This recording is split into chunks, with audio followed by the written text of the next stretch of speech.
Welcome to Ceretivity with Shandel, a podcast for the marketing community to connect and learn from each other.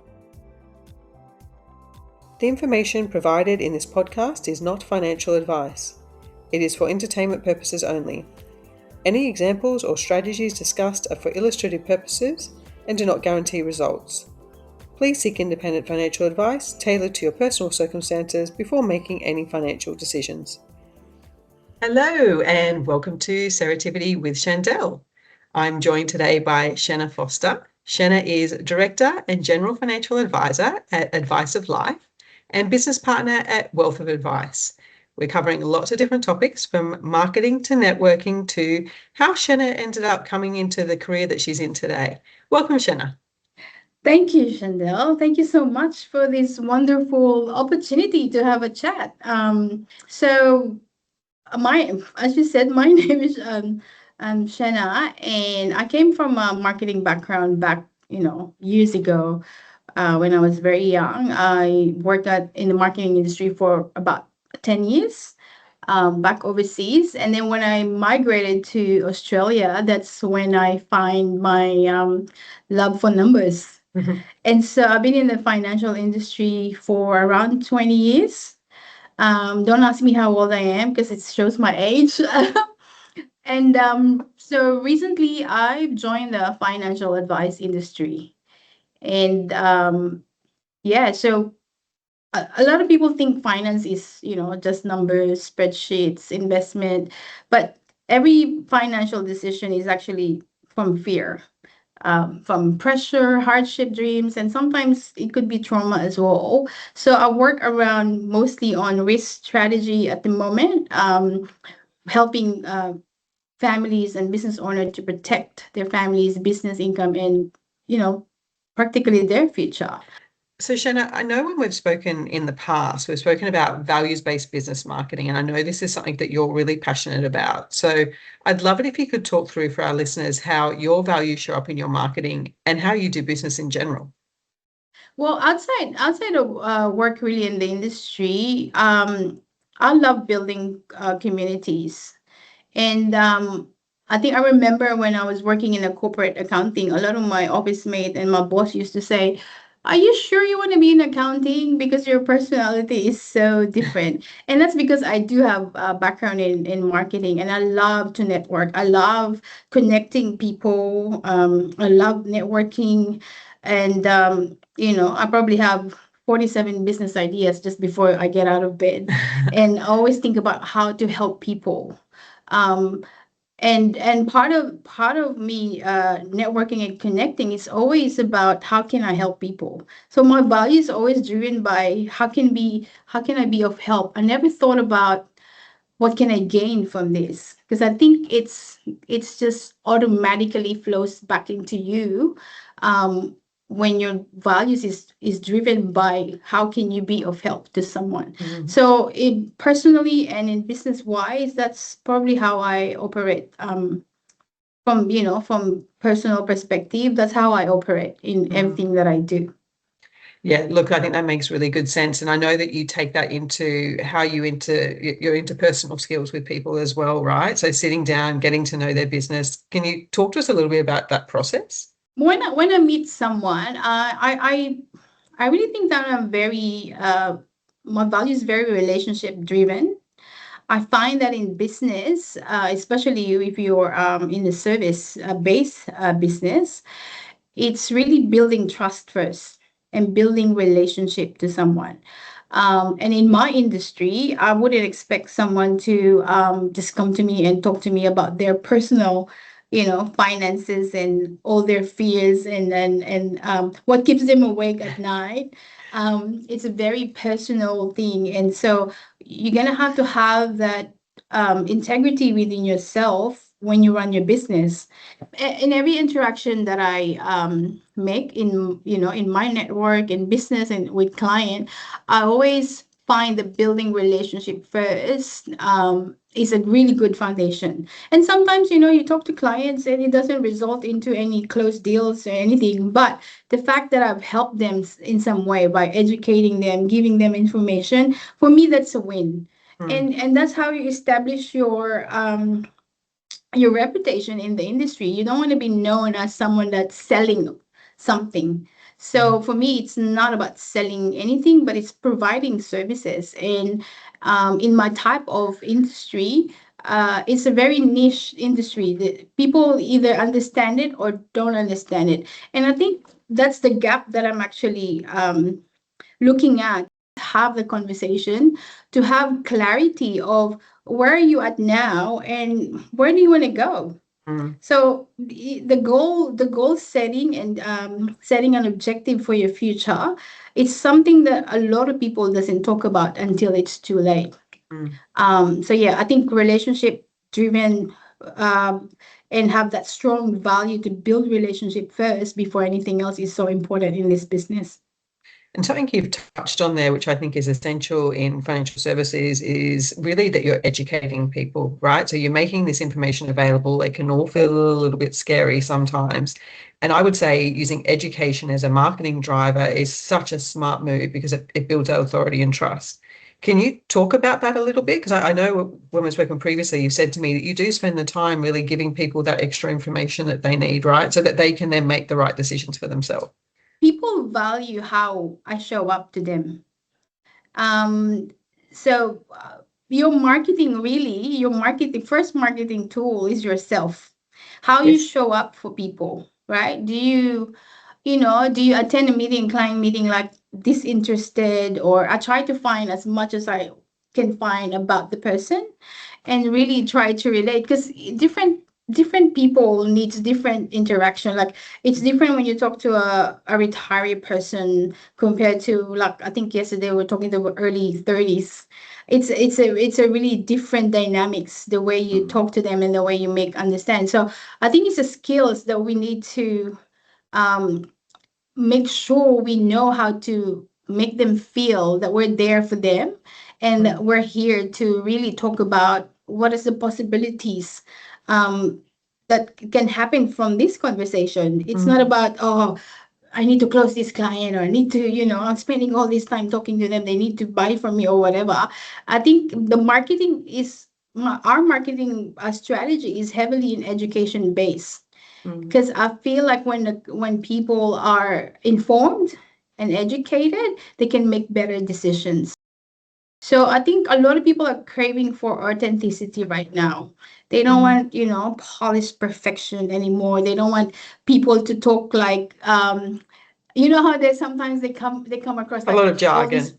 financial lingo and Yes. jargon, and I feel like, I don't know, I feel like it appeals to people more if you're level-headed and you can connect with them and you can explain it. Of course, there is a level of expertise that needs to have. Um, but for me, when we talk to client, when we onboard client, we try to just make them feel human and make them feel valued, and really for us to just really show up. So we we don't want to just a profitable business. We want our business to be a meaningful business. So in marketing, and you will agree with me with this, there's a term called brand equity.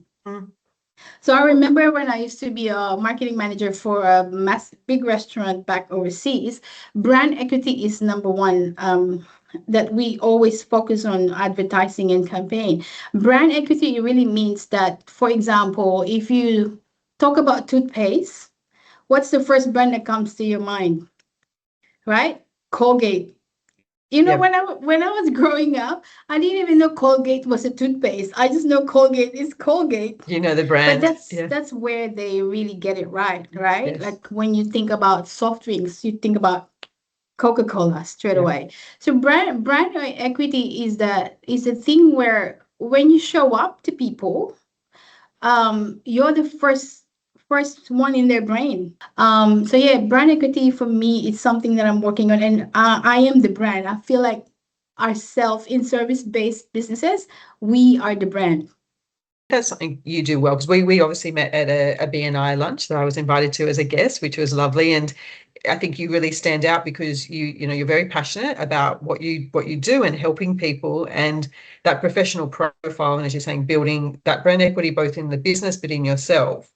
Can you talk us through a little bit more about that personal, when I say personal, I mean personal professional profile, and how you've really gone about building that? With the BNI, the networking, it's worked perfectly well for me because BNI is a very structured networking event, right? We do it every week. Um, so it's really how you show up for the member in your chapter and the visitor that comes and visit us. So relationship has been the biggest marketing strategy of my career. I wanna build a relationship with my referral partners.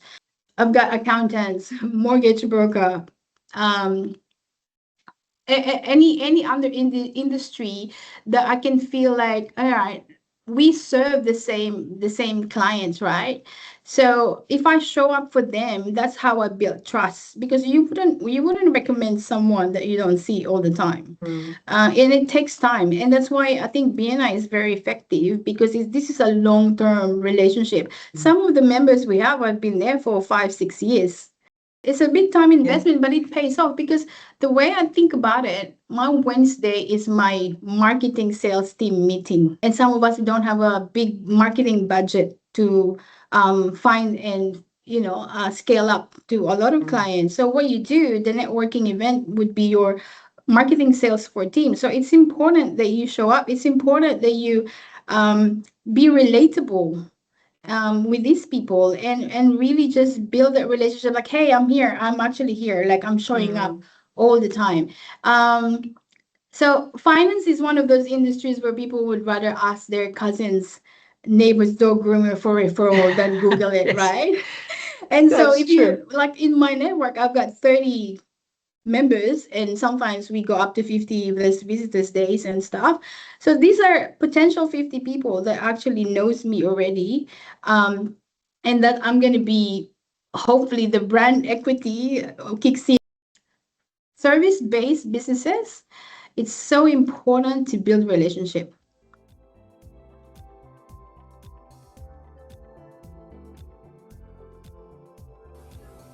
Do you find yourself getting towards the end of your workday thinking, I haven't put anything out on LinkedIn today, or I really need to get that newsletter out this week, but I don't know what I'm going to say in it?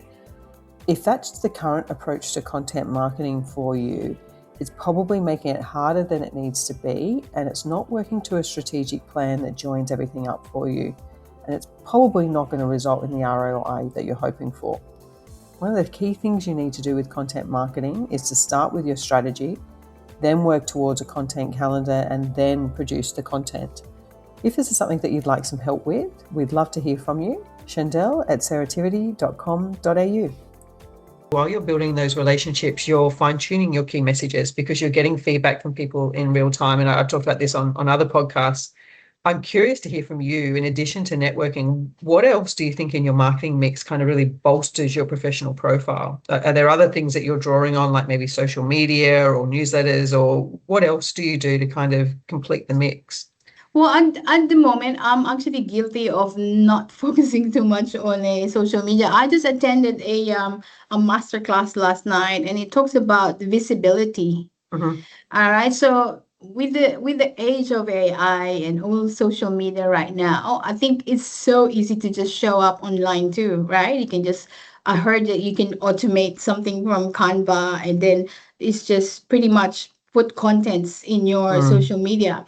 And I think for some type of business that will work perfectly, right? Like if maybe you've got an e-commerce business, or you're selling something online, that's so is very, very effective, because you really need to be visible for people to know your product.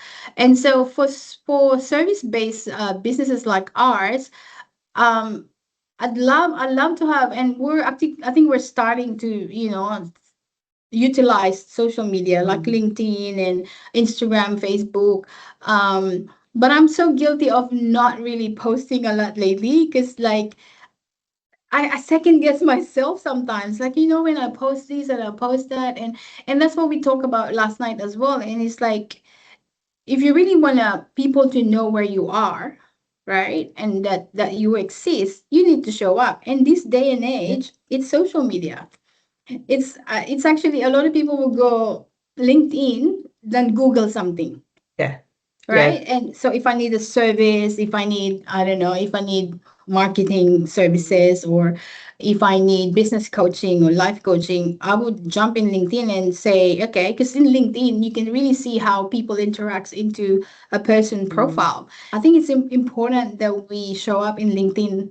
I think that's a Yeah. very good tool for us to market ourselves. But as I said, I need to focus more and put more time in social media networking. Um, I think networking is a key word there, and that's very much how I see using social media. That it's kind of, for me, it's an extension of when I've met people face to face, or perhaps I meet them on there first and then meet them face to face.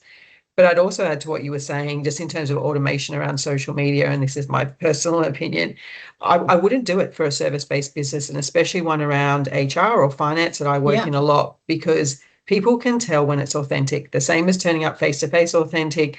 I think you need to do that online, and that's what yeah, people engage with. So as you said, maybe for some businesses where you're just pumping out imagery of products and you just want that visibility, not my area that I specialize in, but for the areas that are really about building trust and authenticity, it's you. It's you that yeah, they want to connect with. So yeah, I think you're right to, I think as a small business owner, to guard your time and to do what you can do well, yeah. and to just keep a foot in the door with that. And like, I think when I first watched some of your podcasts at the beginning, I love the fact that it's very authentic. You're Yeah. definitely correct that for service-based businesses, you can't show up using artificial people. I No, think people can tell it that won't if it's, connect. yeah, it won't Won't connect. connect. I feel like for me personally as well, I'd rather talk to people. I want to see the warts and pimples, and you know what I mean, like, Yeah.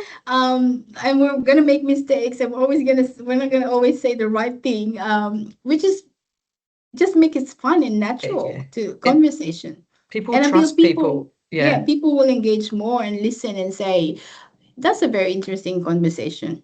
Yeah, yeah, no, I agree.